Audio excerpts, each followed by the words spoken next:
అదే సమయంలో రాష్ట్ర వ్యాప్తంగా విస్తృత స్థాయిలో చేపట్టిన ఆపరేషన్ అండ్ మెయింటెనెన్స్ ఎస్డిఎంఎఫ్ మరియు ఎఫ్డిఆర్ పనులు సాగునీటి వ్యవస్థలను స్థిరీకరిస్తున్నాయి.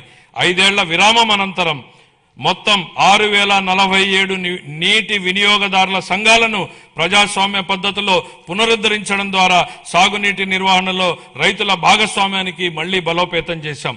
ఇక ముందు బీఆర్ఆర్ వంశధార 2, హంద్రీనీవా, పూల సుబ్బయ్య, వెలుగొండ మరియు పోలవరం ప్రాజెక్టులను పూర్తి చేయడానికి మా ప్రభుత్వం కట్టుబడి ఉంది. రాయలసీమను శాశ్వతంగా కరువు రహిత ప్రాంతంగా మార్చడానికి పోలవరం నల్లమల సాగర్ అనుసంధానంపై మేము చురుగ్గా దృష్టి సారించాం. రాయలసీమను గ్లోబల్ హార్టికల్చర్ హబ్ గా తీర్చిదిద్దే ప్రణాళికలో సాగునీటి సరఫరా కూడా ఒక కీలకమైనటువంటి భాగం. 2026-27 ఆర్థిక సంవత్సరానికి గాను జలవనరుల శాఖకు 18,224 కోట్ల రూపాయల కేటాయింపును ప్రతిపాదిస్తున్నాను.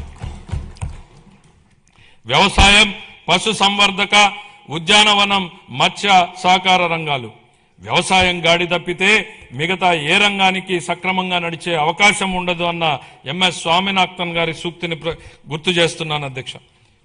అన్నదాత రైతులే సమాజానికి మూల స్తంభాలు.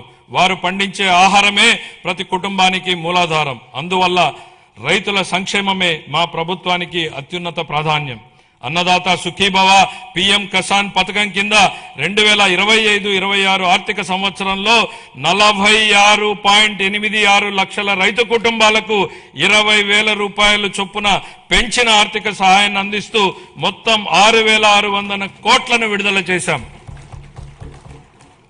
కొత్తగా అమలు చేసిన జీఎస్టీ 2.0 సంస్కరణల ద్వారా వ్యవసాయం మరియు అనుబంధ రంగాలకు సంబంధించిన ఉత్పత్తులు, వ్యవసాయ పరికరాలు, ట్రాక్టర్లపై పన్నుల భారం గణనీయంగా తగ్గించబడింది. దీనివల్ల రైతులకు ప్రత్యక్షంగా లాభం చేకూరుతుంది.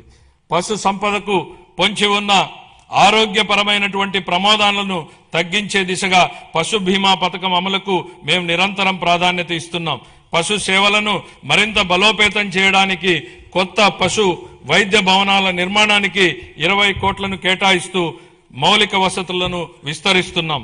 అలాగే బడ్జెట్లో ప్రత్యేకంగా ప్రస్తావించకపోయినా మా సంకల్పం ఎంత స్పష్టమో చెప్పడానికి నిదర్శనం మత్స్యకార సేవలో పథకం అమలు. ఈ పథకం ద్వారా ఆర్థిక సహాయాన్ని 10,000 నుండి 20,000కు పెంచాం. దీని ద్వారా 1,20,000 మంది మత్స్యకార కుటుంబాలు లాభపడుతున్నాయి.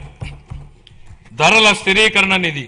గత ప్రభుత్వం ధరల స్థిరీకరణ నిధికి భారీ కేటాయింపులు చేసినప్పటికీ వాటిని సమర్థవంతంగా వినియోగించలేదు. 2019-24 మధ్య కాలంలో ధరల స్థిరీకరణ నిధికి 7,500 కోట్లను బడ్జెట్లో కేటాయించినప్పటికీ 5 ఏళ్ల కాలంలో కేవలం 8,880 కోట్ల